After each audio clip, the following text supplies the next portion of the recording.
ଖରାପ ସଙ୍ଗତର ମୋହ କିମ୍ବା ଭୁଲ ଜିନିଷ ପ୍ରତି ମୋହ କିମ୍ବା ଖରାପ ଆଚରଣ ବା ଆଦତ ପ୍ରତି ମୋହ ବା ସଂଲଗ୍ନତା ହିଁ ଜଣେ ବ୍ୟକ୍ତିକୁ ଦୁଃଖର ପଥରେ ନେଇଥାଏ।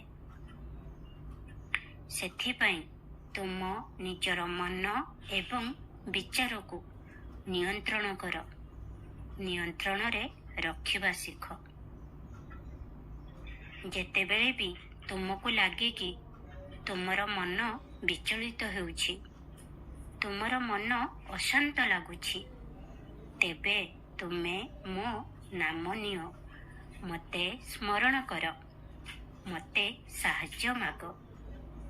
ମୁଁ ନିଶ୍ଚିତ ଭାବରେ ତୁମକୁ ସାହାଯ୍ୟ କରିବି।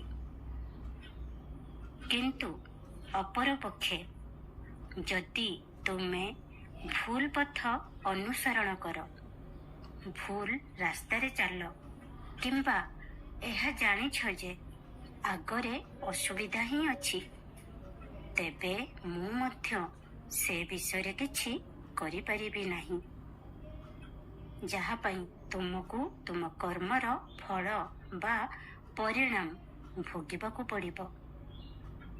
ସେଥିପାଇଁ ସମୟ ଥିବା ଭିତରେ ବା ଠିକ ସମୟରେ ତୁମର ସଠିକ ରାସ୍ତା ବାଛି ନିଅ। ଯଦି ତୁମେ ବିଧିବିଧାନରେ ପୂଜା କରି ନ ପାରୁଛ, ରୀତିନୀତି ଅନୁଯାୟୀ ପୂଜା କରିବାକୁ ସକ୍ଷମ ନୁହଁ, ତେବେ ଭୟଭୀତ ହୁଅ ନାହିଁ, କାହିଁକି ନା ତୁମର ଭଗବାନ ତ ସର୍ବଦା ସବୁ ସମୟରେ ତୁମ ସହିତ ଅଛନ୍ତି। ତୁମର ମାତା ପିତା ରୂପରେ ତୁମ ହୃଦୟରେ ବି ସେ ବାସ ହିଁ କରନ୍ତି। ତେଣୁ ସର୍ବଦା ତୁମର କର୍ମକୁ ଭଲ ରଖ। ମନେ ରଖ, ଯଦି ତୁମେ ସତ୍ କର୍ମ କର, ତେବେ ତାହା ମଧ୍ୟ ତୁମ ତରଫରୁ ଭଗବାନଙ୍କ ସେବା ହିଁ ହେବ। ଖୁସିରେ ରୁହ।